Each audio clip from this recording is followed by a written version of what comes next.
ಕುರುಡಿನ ನೀನು ಕಣ್ಕಾಣಲ್ವಾ?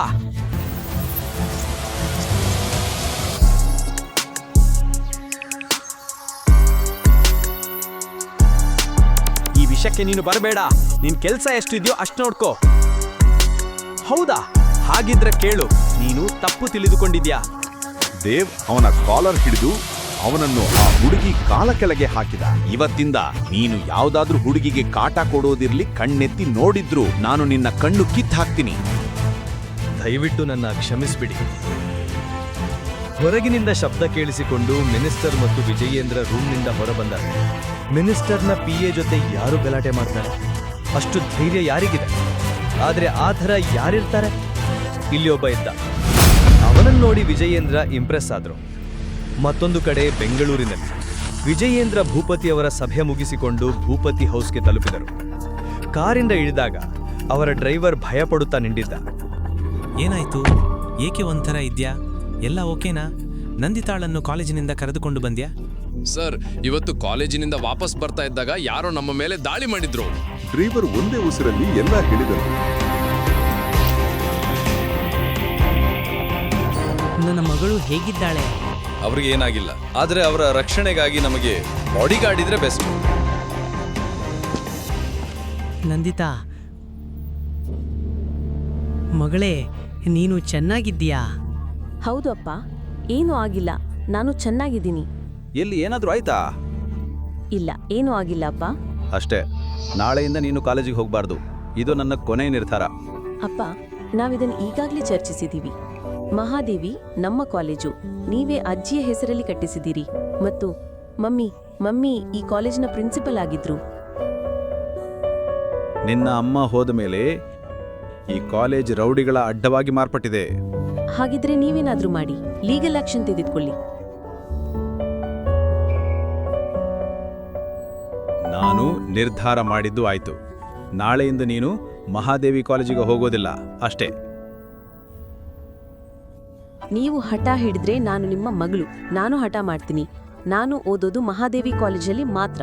ವಿಜಯೇಂದ್ರ ಅವರ ಬಳಿ ಉತ್ತರ ಇರಲಿಲ್ಲ. ಅವರು ಒಂದು ಮಾತು ಮಾತ್ರ ಹೇಳಿದ್ರು. ಮರುದಿನ ಸಂಜೆ ವಿಜಯೇಂದ್ರ ತಾವು ನಂಬಿದ ರಶೀದ್ ಜೊತೆ ದೇವ್ನ ಫ್ಲಾಟ್ ಬಳಿ ಬಂದ್ರು.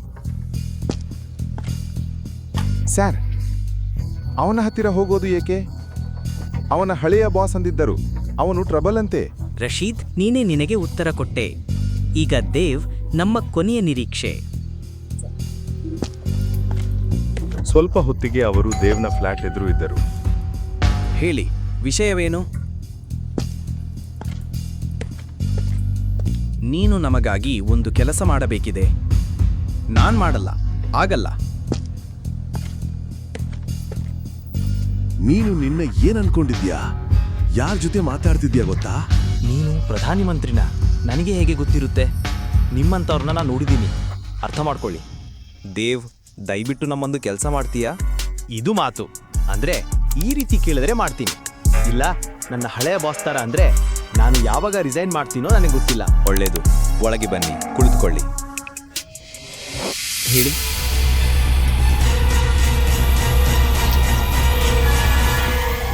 ನನ್ನ ಮಗಳು ನಂದಿನಿಗಾಗಿ ನಿನ್ನನ್ನು ಬಾಡಿಗಾರ್ಡ್ ಆಗಿ ನೇಮಕ ಮಾಡಬೇಕು. ಆದರೆ ಕಾಲೇಜ್ ಹುಡುಗಿಗೆ ಬಾಡಿಗಾರ್ಡ್ ಏಕೆ ಬೇಕು? ನೀವು ಕಾಲೇಜಿಗೆ ಹೋದ ಮೇಲೆ ಎಲ್ಲವೂ ಅರ್ಥವಾಗುತ್ತದೆ. ಆದರೆ ನನಗೆ ಒಂದು ಷರತ್ತು ಇದೆ. ನನ್ನ ಮಗಳು ನಂದಿನಿಗೆ ಈ ಬಗ್ಗೆ ಏನೂ ಗೊತ್ತಾಗಬಾರದು. ನೀವು ಒಂದು ಅಂಡರ್ ಕವರ್ ಆಗಿ ಕೆಲಸ ಮಾಡಬೇಕು. ವಿಜಯೇಂದ್ರ ಅವರೇ, ನಾನು ನನ್ನ ರೀತಿಯಲ್ಲಿ ನನ್ನ ನಿಯಮಗಳಲ್ಲಿ ಕೆಲಸ ಮಾಡ್ತೀನಿ. ನೀವು ಷರತ್ತಿಡ್ತಾ ಇದ್ರೆ ಬೇರೆ ಯಾರನ್ನಾದರೂ ಹೈರ್ ಮಾಡಬಹುದು. ಹೋಗಿ. ಷರತ್ತು ಅಲ್ಲ, ನನ್ನ ಮನವಿ. ನೀವು ಕೇಳುವಷ್ಟು ಸಂಬಳ ಕೊಡುವೇನು? ಸರಿ, ಆದರೆ ನನ್ನದು ಒಂದು ಷರತ್ತು ಇದೆ.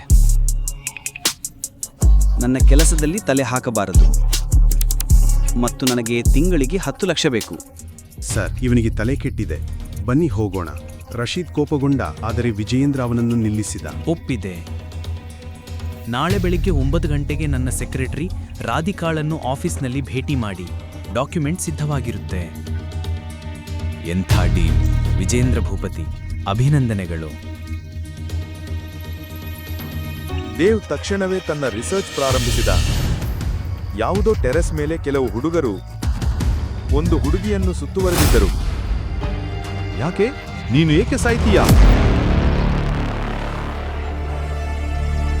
ಮರುದಿನ ಬೆಳಿಗ್ಗೆ ಆತ್ಮವಿಶ್ವಾಸದಿಂದ ಭೂಪತಿ ಕಾರ್ಪೊರೇಷನ್ ಕಟ್ಟಡವನ್ನು ಪ್ರವೇಶಿಸಿದ ದೇವ್ ವಿಜಯೇಂದ್ರ ಅವರ ಕ್ಯಾಬಿನ್ ಕಡೆ ಹೋಗುತ್ತಿದ್ದ. ಅವನನ್ನು ಒಂದು ಹುಡುಗಿ ನಿಲ್ಲಿಸಿದಳು. ಮಿಸ್ಟರ್ ದೇವ್, ನೀವು ಇಲ್ಲಿ? ಹೌದು, ನಿಮ್ಮ ಪರಿಚಯ? ನನ್ನದು ಬಿಡಿ. ನಿಮ್ಮ ಫೈಲ್ನಲ್ಲಿ ಇರುವ ಫೋಟೋ ನಿಮ್ಮ ಹ್ಯಾಂಡ್ಸಮ್ ಮುಖವನ್ನು ಅಷ್ಟು ಚೆನ್ನಾಗಿ ತೋರಿಸಿರಲಿಲ್ಲ. ಹೋಗ್ಲಿ ಬಿಡಿ, ಹೇಳಕ್ಕಾಗಲ್ಲ. ಇವತ್ತಿನ ನನ್ನ ಮೀಟಿಂಗ್ ನಿಮ್ಮೊಂದಿಗೆ ಅನ್ಸುತ್ತೆ. ಹೌದು, ಖಂಡಿತವಾಗಿಯೂ. ಆದರೆ ನೀವು ನನ್ನನ್ನು 1 ಗಂಟೆ ಕಾಯಿಸಿದ್ದಿದ್ರಿ. ನಿಮ್ಮಂಥ ಹುಡುಗಿನ ಕಾಯಿಸೋದು ನನಗಿಷ್ಟವಿಲ್ಲ. ನಾನ್ ಬಂದಿದ್ದೇನೆ. ಮಾತುಕತೆ ಮುಂದುವರ್ಸೋಣ. ನೀವು ಈ ಕೆಲಸಕ್ಕೆ ತುಂಬಾ ಉತ್ಸುಕನಂತೆ ಕಾಣ್ತೀರಾ. ಇಂಥ ದೊಡ್ಡ ಕಂಪನಿಯಲ್ಲಿ ಓಪನ್ ಆಗಿ ಫ್ಲರ್ಟ್ ಮಾಡೋ ಹುಡುಗಿ ಕಂಡು ದೇವ್ ಸ್ವಲ್ಪ ಶಾಕ್ ಆದ. ಖಂಡಿತವಾಗಿಯೂ ನಿಮ್ಮಂಥ ಸುಂದರ ಹುಡುಗಿಯ ಸಮಯ ವ್ಯರ್ಥವಾಗಬಾರದು. ನಾನ್ ನೋಡಿಕೊಳ್ತೀನಿ. ಇದನ್ನು ಕೇಳಿ ರಾಧಿಕಾ ಸ್ವಲ್ಪ ನಕ್ಕಳು. ತನ್ನ ಡೆಸ್ಕ್ ಕಡೆ ಹೋದಳು. ನಿಮ್ಮ ಫೈಲ್ ಓದ್ತಾ ಇದ್ದೆ. ಎಲ್ಲ ಓಕೆ ಅಲ್ವಾ? ನೀವು ಬಹಳ ದೊಡ್ಡ ಮತ್ತು ಅಸಾಧ್ಯ ಮಿಷನ್ಗಳನ್ನು ಯಶಸ್ವಿಯಾಗಿ ಹ್ಯಾಂಡಲ್ ಮಾಡಿದ್ದೀರಾ. ಇಂಪ್ರೆಸಿವ್. ಆದ್ರೆ ಒಂದು ವಿಷಯ ಅರ್ಥವಾಗ್ಲಿಲ್ಲ. ಡಾಕ್ಯುಮೆಂಟ್ಸ್ಗಳಲ್ಲಿ ನಿಮ್ಮ ಹೆಸರು ದೇವೇಂದ್ರ ಮೀರಾ ಅಂತ ಇದೆ. ಯಾಕೆ? ಸಾಮಾನ್ಯವಾಗಿ ಜನರು ತಮ್ಮ ಅಪ್ಪನ ಹೆಸರನ್ನು ಅಥವಾ ಸರ್ನೇಮ್ ಇಟ್ಕೋತಾರೆ.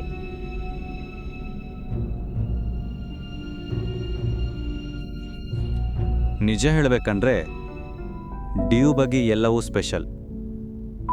ಮತ್ತು ನಿಮಗೆ ನನ್ನ ಮೇಲೆ ಸ್ವಲ್ಪ ಕ್ರಶ್ ಆದ ಹಾಗೆ ಕಾಣ್ತಾ ಇದೆ. ನೀವು ಸ್ಪೆಷಲ್ ಅಂದ್ರೆ ಇಷ್ಟಪಡುವುದು ಸಹಜವೇ. ನಿಜವಾಗಿಯೂ? ನನ್ನ ಹೆಸರನ್ನು ಬಿಟ್ಟು ಬೇರೆ ಪ್ರಶ್ನೆ ಇದ್ರೆ ಕೇಳಿ. ಜಾಗೃತೆಯಾಗಿ ಡೇವ್ ಅವರೇ. ನಿಮ್ಮ ಕ್ಲೈಂಟ್ನ ಸೆಕ್ರೆಟರಿಯೊಂದಿಗೆ ಫ್ಲರ್ಟ್ ಮಾಡೋದು ದುಬಾರಿಯಾಗಬಹುದು.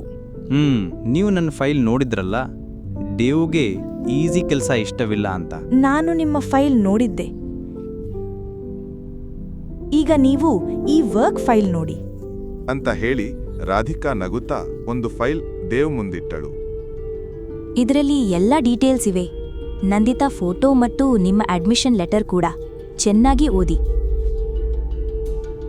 ಸರಿ, ನಾನು ಹೋಗುತ್ತೀನಿ. ಆದರೆ ಗಮನದಲ್ಲಿಟ್ಟುಕೊಳ್ಳಿ, ನನ್ನ ಹಣ ಟೈಮ್ಗೆ ನನ್ನ ಖಾತೆಗೆ ಕ್ರೆಡಿಟ್ ಆಗಬೇಕು. ಮರುದಿನ ಅಡ್ಮಿಷನ್ ಲೆಟರ್ ಜೊತೆಗೆ ದೇವ್ ಮಾದರಿ ವಿದ್ಯಾರ್ಥಿಯಂತೆ ಸೈಕಲ್ ಮೇಲೆ ಪ್ರಸಿದ್ಧ ಮಹಾದೇವಿ ಕಾಲೇಜಿಗೆ ತಲುಪಿದ. ದಯವಿಟ್ಟು ಹೇಳ್ತೀರಾ ಇದು ಎಲ್ಲಿದೆ ಅಂತ? ಅಣ್ಣ, ನೀವು ಹೊಸಬ್ರಂತೆ ಕಾಣ್ತೀರಾ. ಈ ಕಾಲೇಜ್ನಲ್ಲಿ ಬದುಕಬೇಕಾದ್ರೆ ಜಾಗೃತಿಯಾಗಿರಿ.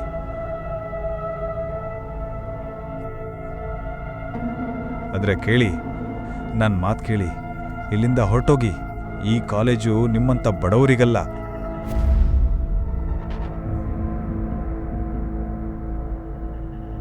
ದೇವ್ ಶಾಂತವಾಗಿ ಒಳಗೆ ಹೋದ. ಅವನು ನಿರೀಕ್ಷಿಸಿದಂತೆಯೇ ಎಲ್ಲವೂ ಇತ್ತು. ಕಾಲೇಜಿನಲ್ಲಿ ಶಿಸ್ತೇ ಇರಲಿಲ್ಲ. ಸ್ವಲ್ಪ ಮುಂದೆ ಹೋಗಿ ದೇವ್ ಒಂದು ಗುಂಪಿಗೆ ಕೇಳಿದ. BA ಫಸ್ಟ್ ಇಯರ್ ಕ್ಲಾಸ್ ಇಲ್ಲಿ ಅಂತ ಹೇಳ್ತೀರಾ? ಒಂದು ನಿಮಿಷ, ನೀನಿಲ್ಲಿ ಟಾಯ್ಲೆಟ್ ಕ್ಲೀನ್ ಮಾಡಕ್ ಬಂದಿದ್ಯಾ? ಕ್ಲಾಸ್ ಗೊತ್ತಾದ್ರಿಂದ ನಿನಗೆ ಏನು ಲಾಭ? ಬಾಯಿಗೆ ಬಂದ ಹಾಗೆ ಏಕೆ ಮಾತಾಡ್ತಾ ಇದೀಯಾ? ನಾನು ಕೇಳಿದೆ ಕ್ಲಾಸ್ ಎಲ್ಲಿದೆ ಅಂತ. ಗೊತ್ತಿದ್ರೆ ಹೇಳಿ, ಇಲ್ಲ ಬಿಡಿ, ಬೇರೆ ಯಾರಾದ್ರೂ ಕೇಳ್ತೀನಿ. ದೇವ್ ಹಿಂತಿರುಗುವಾಗ ಆ ಹುಡುಗ ಅವನ ಕಾಲರ್ ಹಿಡಿದ.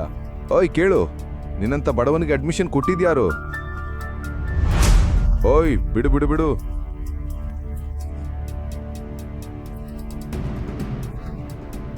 ಸಾರಿ, ನಿನ್ಗೇನಾದ್ರೂ ತೊಂದರೆ ಆಯ್ತಾ?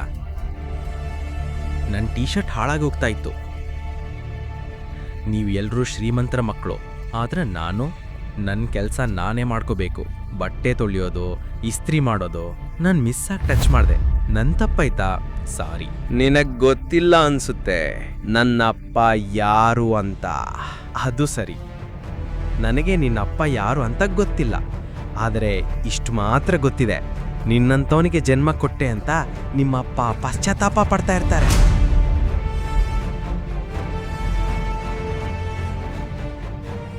ಒಳಗೆ ಕ್ಲಾಸ್ ಥರ ಇರಲಿಲ್ಲ. ಅರ್ಧಕ್ಕೆ ಅರ್ಧ ಬೆಂಚ್ಗಳು ಖಾಲಿ.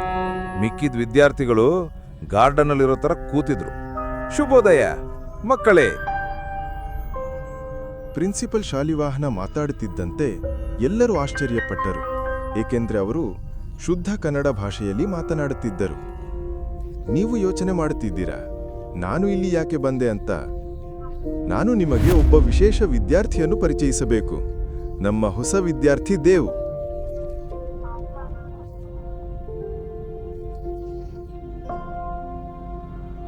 ಬಾ ಮಗು, ಬಾ ಬಾ.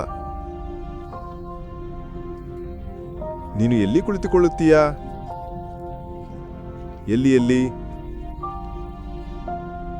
ನಂದಿತಾ, ಹೋಗು ಹೋಗು ಹೋಗು. ನಂದಿತಾ ಜೊತೆಗೆ ಕುಳಿತುಕೋ. ನಂದಿತಾ ಹೆಸರನ್ನು ಕೇಳಿದ ತಕ್ಷಣ ಅವಳ ಮುಖ ಬಿಳುಪಾಗಿ ಹೋಯಿತು. ಹೆಚ್ಚು ಕಲಿಯಿರಿ ಮಕ್ಕಳೇ. ಶುಭೋದಯ ಮಿಸ್ ಭೂಪತಿ. ಒಂದು ನಿಮಿಷ. ಪ್ರಿನ್ಸಿಪಾಲ್ ಶಾಲಿವಾಹನ ನನ್ನ ಹೆಸರು ಮಾತ್ರ ಹೇಳಿದ್ರು. ನಿನ್ಗೆ ನನ್ನ ಸರ್ನೇಮ್ ಹೇಗ್ ಗೊತ್ತಾಯ್ತು? ಸರ್ನೇಮ್ ಅಸಲಿಗೆ ಮಿಸ್ ಭೂಪತಿ, ಹೆಸರು ಸರ್ನೇಮ್. ಲೆಕ್ಚರರ್ ಆಗಿದ್ರಿಂದ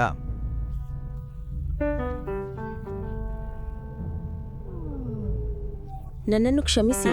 ಕ್ಲಾಸ್ ಮುಗಿದ ಕೂಡಲೇ ದೇವೇಂದ್ರ ಮತ್ತೆ ನಂದಿತಾ ಜೊತೆ ಮಾತಾಡಲು ಪ್ರಯತ್ನಿಸಿದ. ಆದರೆ ಆಗ ಹಿಂದಿನಿಂದ ಒಂದು ಧ್ವನಿ ಬಂತು. ಓಯ್, ನೀನೇ ತಾನೇ ಆ ಹುಡುಗ? ನಾನು ನಿನ್ನ ಬಗ್ಗೆ ಕೇಳಿದ್ದೆ. ಹಾಯ್, ನನ್ನ ಹೆಸರು ತನ್ಮಯ್. ಟೋನಿ ಅಂತ ಕರಿ. ಓ ಹಾಯ್ ಟೋನಿ, ಏನ್ ಸಮಾಚಾರ? ಬಾ ಟೋನಿ, ಹೋಗೋಣ.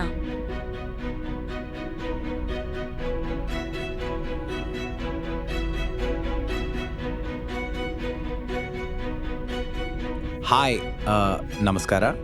ಕ್ಲಾಸ್ ಮುಗೀತು, ಹ್ಯಾಂಡ್ಶೇಕ್ ಕೊಡಬಹುದಾ? ಇವನೇ ಅಲ್ವಾ ಎಲ್ಲರ ಮೇಲೆ ಕೈ ಮಾಡಿ ಹೀರೋ ಅಂತ ಕಾಲೇಜಲ್ಲಿ ಫೇಮಸ್ ಆಗಿರೋದು? ಕ್ಷಮಿಸಿ ಮಿಸ್ ಭೂಪತಿ, ಆದರೆ ನೀವು ಹೇಳಿದ ಹಾಗೆ ರೌಡಿ ಅಲ್ಲ, ಅದು ಸೆಲ್ಫ್ ಡಿಫೆನ್ಸ್. ಹಾಗೂ ಅಲ್ಲಿ ಆ ಹುಡುಗರೇ ರ್ಯಾಗಿಂಗ್ ಮಾಡ್ತಿದ್ರು. ನಿಮ್ಮ ಪ್ರಕಾರ ನಾನಲ್ಲಿ ಸುಮ್ಮನೆ ಇರ್ಬೇಕಿತ್ತಾ? ಹಾಗೆಲ್ಲ ಮಾಡೋ ಬದಲು ನೀನು ಕಂಪ್ಲೇಂಟ್ ಮಾಡಿದ್ರೆ ಚೆನ್ನಾಗಿರ್ತಿತ್ತು. ನಂದಿತಾ ಇಂಥ ಮಾತು ಹೇಳಿದ್ದನ್ನು ಕೇಳಿ ದೇವೇಂದ್ರ ನಕ್ಕ. ಆದರೆ ಅವನ ಅರ್ಥವಿಲ್ಲದ ನಗು ನೋಡಿದ ನಂದಿತಾ ಕೋಪಗೊಂಡಳು. ಅವಳು ನಡೀತಾ ಹೋದಳು. ಟೋನಿ ಕೂಡ ಅವಳ ಹಿಂದೆ ಹೋದ.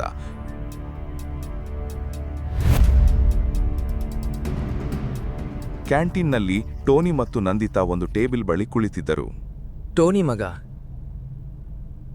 ಸಾರಿಯಾ ಅಂದರು ಹೇಳು. ಅವನ ತಪ್ಪೇ ಇಲ್ಲದಿರೋದು ಗೊತ್ತಿದ್ದರೂ ನೀನು ಅವನ ಮೇಲೆ ಅಷ್ಟು ಕೋಪ ಏಕೆ ಮಾಡಿಕೊಂಡೆ? ಏನೇ ಇರ್ಲಿ, ಯಾರನ್ನಾದ್ರೂ ಹೊಡೆದು ಸರಿಯಲ್ಲ. ಮತ್ತು ನೀನ್ ಕೇಳಲಿಲ್ವಾ, violence is not the answer ಅಂತ ಮಾರ್ಟಿನ್ ಲೂಥರ್ ಕಿಂಗ್ ಜೂನಿಯರ್ ಹೇಳಿದ್ದಾರೆ. ಯಾರಿವರು? ಲಂಡನ್ನಲ್ಲಿ ನಿನ್ನ ಅಂಕಲ್ ಇದ್ದಾರಾ? ಈ ಸಮೋಸಾದ ಕಡೆ ಗಮನ ಕೊಡು ಬದಲು ಪುಸ್ತಕಗಳತ್ತ ಸ್ವಲ್ಪ ಗಮನ ಕೊಟ್ಟಿದ್ರೆ ನಿನ್ಗೆ ಗೊತ್ತಾಗ್ತಿತ್ತು. ಆ ಕ್ಷಣಕ್ಕೆ ನಂದಿತಾ ಯಾರನ್ನೂ ಹುಡುಕುತ್ತಿದ್ದಳು. ಅದಕ್ಕೆ ಇದರ ಬಗ್ಗೆ ಹೆಚ್ಚು ಗಮನ ಕೊಡಲಿಲ್ಲ. ಯಾರನ್ನ ಹುಡುಕ್ತಿದೀಯಾ? ರೀನಾಗಾಗಿ. ಇವತ್ತು ಕಾಲೇಜಿಗೆ ಬಂದೇ ಇಲ್ಲ. ಅವಳ ಬಳಿ ನನ್ನ ನೋಟ್ಸ್ ಇವೆ, ಇವತ್ತು ಕೊಡ್ತೀನಿ ಅಂದಿದ್ಲು. ಆದ್ರೆ ಇವಳು ಎಲ್ಲಿಗೆ ಹೋದ್ಲೋ ಗೊತ್ತಿಲ್ಲ. ಹೌದಾ? ನಾಳೆ ಅವಳ ಹಾಸ್ಟೆಲ್ ರೂಮಿನಿಂದ ತೆಗೆದುಕೊಳ್ಬಹುದಲ್ವಾ? ಏನಿಷ್ಟು ಯೋಚನೆ ಯಾಕೆ ಮಾಡ್ತೀಯಾ? ಹಾಗಿದ್ರೆ ಕೇಳು, ದೇವ್ನಿಂದ ನೀನ್ ಇಷ್ಟು ಇಂಪ್ರೆಸ್ ಆಗ್ಬೇಕಾಗಿಲ್ಲ. ಅಂತಹ ರೌಡಿಯಿಂದ ಎಷ್ಟು ದೂರ ಇರ್ತೀಯೋ ಅಷ್ಟೇ ಒಳ್ಳೇದು. ಹಾಯ್ ಮಿಸ್ ಭೂಪತಿ, ನನ್ನ ಮಿಸ್ ಮಾಡ್ಕೋತಾ ಇರೋ ಹಾಗೆ ಕಾಣ್ತಾ ಇದೆ. ನಿನ್ನಂತಹ ರಾಕ್ಷಸನನ್ನು ನಾನೇಕೆ ಮಿಸ್ ಮಾಡ್ಕೊಳ್ಳಿ? ನಂಗೇನು ಹುಚ್ಚು ನಾಯಿ ಕಚ್ಚಿದ್ಯಾ? ಹೋ, ಇದಾ ವಿಷಯ. ನೀನ್ ನನ್ನಂತ ರಾಕ್ಷಸನನ್ನು ನೆನಪಿಸಿಕೊಳ್ಳೋ ಅಗತ್ಯವಿಲ್ಲ, ಏಕೆಂದ್ರೆ ನೀನು ಏಂಜೆಲ್. ನಂದಿತಾ ಬೇಗ ಬಾ. ರಾಕಿ ಮತ್ತು ಅವನ್ ಗ್ಯಾಂಗ್ ಪ್ರಿಯಾ ಮತ್ತು ನಿಶಾಂತ್ಗೆ ಕಿರುಕುಳ ಕೊಡ್ತಿದ್ದಾರೆ. ಏನು? ಈ ರಾಕಿ ತನ್ನ ಆಟವನ್ನ ನಿಲ್ಲಿಸಲ್ಲ. ಬಾಟೋನಿ, ನೀನು ಬರೋದಿಲ್ಲವಾ? ಇಲ್ಲ, ಬರಲ್ಲ. ನನಗೆ ಈ ಎಲ್ಲ ಗಲಾಟೆಗಳಲ್ಲಿ ಆಸಕ್ತಿ ಇಲ್ಲ.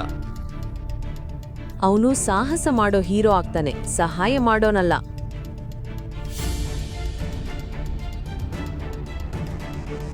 ದೇವೇಂದ್ರ ರಾಕಿ ಕಾಲೇಜಿನ ರೌಡಿ.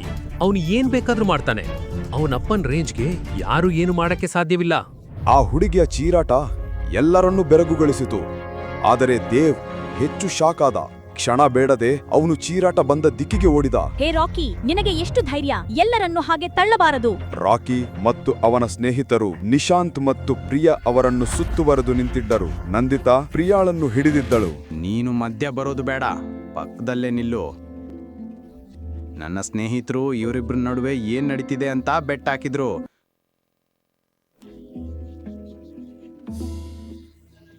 ಅದನ್ನ ಪ್ರೂವ್ ಮಾಡೋದಿಕ್ಕೆ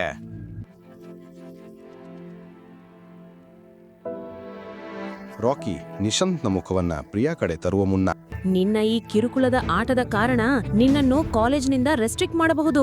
ಇದು ಜಾಸ್ತಿ ಆಯ್ತು ಡಿಯರ್. ರಾಕಿ ಕೆಟ್ಟ ದೃಷ್ಟಿಯಿಂದ ತುಟಿಗಳನ್ನು ಕಚ್ಚಿಕೊಂಡು ನಂದಿತ ಕಡೆ ಸಾಗಿದ.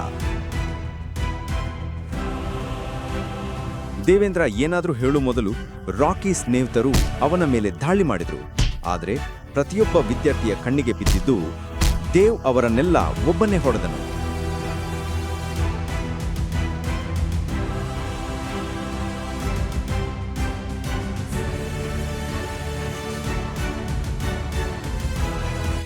ನನ್ ಜೊತೆ ಜಗಳ ಮಾಡಿದ್ರೆ ಅದರ ಬೆಲೆ ಕೊಟ್ಟಿ ತೀರುತ್ತೀಯ. ಅವನು ಸ್ನೇಹಿತರ ಜೊತೆ ಹೋದ. ನೀನೊಬ್ಬ ಈಡಿಯಟ್. ಅವರನ್ನು ಅಷ್ಟು ಹೊಡಿಬೇಕಿತ್ತಾ? ನಿನಗೆ ಗೊತ್ತಾ ರಾಕಿ ಅಪ್ಪ ಯಾರು ಅಂತ? ಅಯ್ಯೋ ದೇವ್ರೇ! ಏನಯ್ಯ ದೇವ್ ನೀನು, ಯಪ್ಪ. ಇವನು ಒಬ್ಬನೇ ಹೀರೋ ತರ ಮಧ್ಯೆ ಹೋದ ಅಲ್ವಾ? ಅವನೇ ಎಲ್ಲ ನೋಡ್ಕೋತಾನೆ. ಬಾ ಟೋನಿ. ಏನಪ್ಪ ನಾನು ಏನು ಮಾಡಿದೆ? ಯಾರು ಆ ರಾಕಿನಾ? ಗೊತ್ತು ಮಾಡ್ಕೊಳ್ಬೇಕು. ಅಷ್ಟೊತ್ತಿಗೆ ಡೇವ್ಗೆ ಫೋನ್ ಬರುತ್ತದೆ. ಗೇಟ್ ಕಡೆ ನಡೆದುಕೊಂಡು ಫೋನಿನದಿ ಮಾತಾಡ್ತಾ ಹೋಗ್ತಾ ಇರ್ತಾನೆ. ಹೌದು, ನಾನು ನಂದಿತಾ ಭೂಪತಿಯನ್ನು ಭೇಟಿಯಾಗಿದ್ದೇನೆ. ಚಿಂತೆ ಬೇಡ, ಎಲ್ಲ ಪ್ಲಾನ್ ಪ್ರಕಾರವೇ ನಡೆಯಲಿದೆ. ನೀನು ಕೊಟ್ಟ ಮಾತನ್ನು ಮರೆತಬೇಡ, ಓಕೆ? ಕಾಲೇಜಿನಿಂದ ಹೊರಬರುವ ಸಮಯದಲ್ಲಿ ಡೇವ್ ಒಂದು ವ್ಯಾನ್ ಅನ್ನು ನೋಡಿದ. ಅದು ಅಲ್ಲಿಗೆ ಇತ್ತೀಚೆಗೆ ಹೆಚ್ಚು ಬರುತ್ತಿತ್ತು. ಅವನಿಗೆ ಏನೋ ಅನುಮಾನವಾಯಿತು. ಅವನು ಶಾಂತಿಯಿಂದ ಹೊರ ಹೋಗ್ತಿದ್ದಾಗ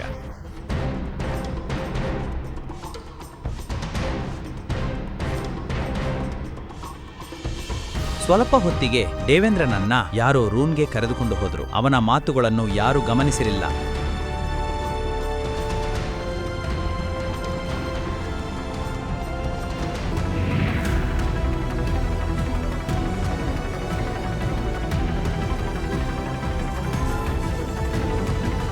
ಈತನಿಗೆ ಪಕ್ಕಾ ಶಿಕ್ಷೆ ಕೊಡ್ತೀವಿ. ಮೊದಲು ಇವನ ಮುಖವನ್ನ ನೋಡೋಣ. ಮಾಸ್ಕ್ ತೆಗಿ.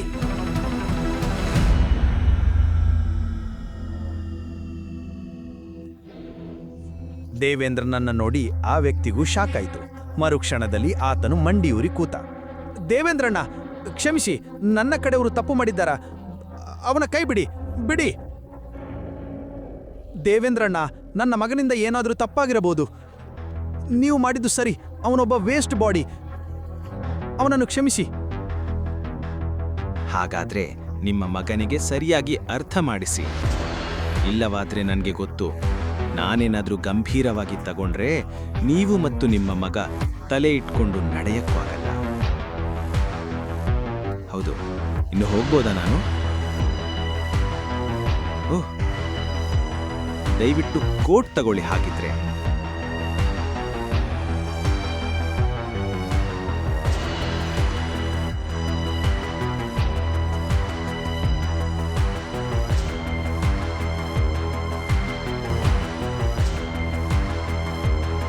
ಸಮಯವನ್ನು ನಷ್ಟ ಮಾಡಿದ್ದಕ್ಕೆ ನೀವು ಪರಿಹಾರ ಕೊಡಬೇಕು.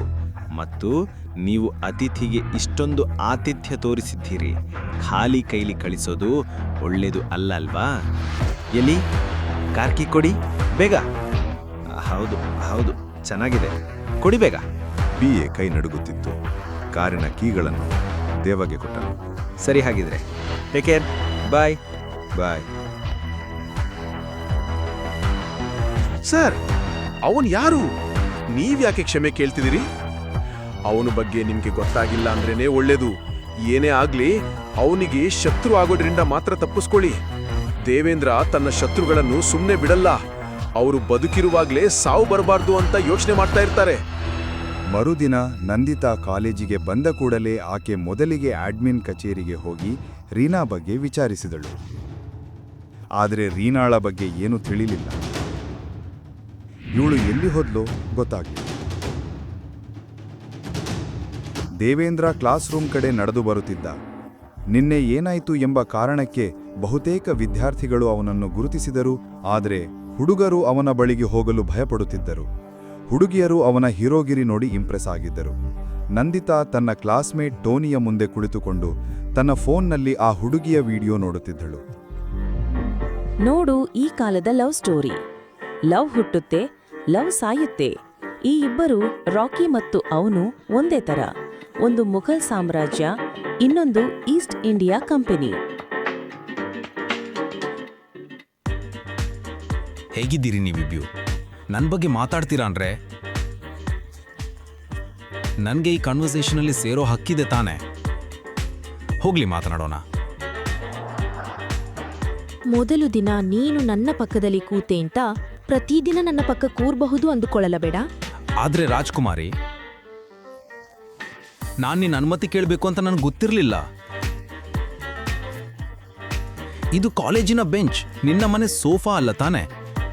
ನಾನು ಅನುಮತಿ ಕೇಳಬೇಕಂತೆ. ಹೌದು. ಏನ್ ಮಾತಾಡ್ತಾ ಇದ್ರಿ ನನ್ನ ಬಗ್ಗೆ?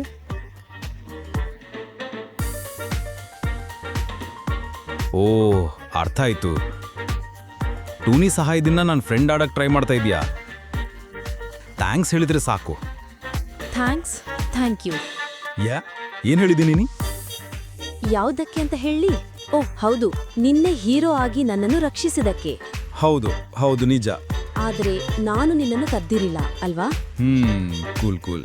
ಕೇಳಿ ದೇವ್ ಸರ್, ನನಗೆ ಯಾರ ರಕ್ಷಣೆಯೂ ಬೇಡ, ಅರ್ಥ ಆಯ್ತಾ? ಸರಿಯಾಗಿದೆ, ನಿಜವಾಗಿ. ಇಲ್ಲ ಅಲ್ವಾ, ರಿಲ್ಯಾಕ್ಸ್. ದೇವ ಜೋಕ್ ಮಾಡ್ತಿದ್ದ. ಜೋಕ್.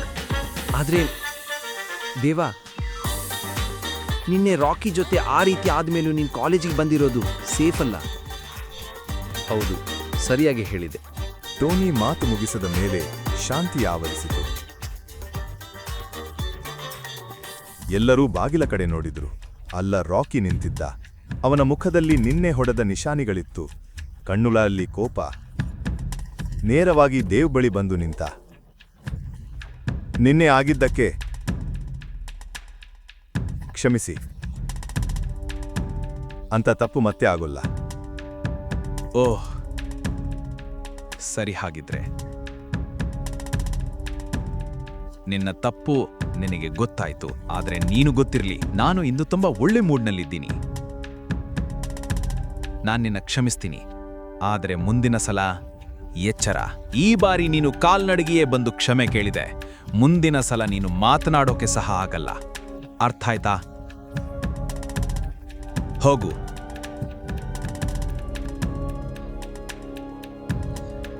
ಕೇಳು, ಈ ಕಾರಿನ ಕೀ ತೆಗೆದುಕೋ. ನಿನ್ನ ಅಪ್ಪನಿಗೆ ಹೇಳು, ದೇವ್ಗೆ ಇಷ್ಟ ಆಗಿಲ್ಲ ಅಂತ. ರಾಕಿಗೆ ಸ್ವಲ್ಪ ಸಹ ಕೋಪ ಕಡಿಮೆ ಆಗಿರಲಿಲ್ಲ. ಈಗ ರಾಕಿ ಏನು ಮಾಡ್ತಾನೆ? ದೇವ್ ಮತ್ತು ನಂದಿತಾ ಸ್ನೇಹಿತರಾಗ್ತಾರಾ? ಅವಳ ಸ್ನೇಹಿತ ಎಲ್ಲಿ ಕಾಣೆ ಆದಳು? ಸಂಪೂರ್ಣ ಕಥೆ ತಿಳಿಯಲು ಈಗಲೇ ಪಾಕೆಟ್ FM ಆಪ್ ಡೌನ್ಲೋಡ್ ಮಾಡಿ. ಲಿಂಕ್ ಡಿಸ್ಕ್ರಿಪ್ಷನ್ನಲ್ಲಿದೆ.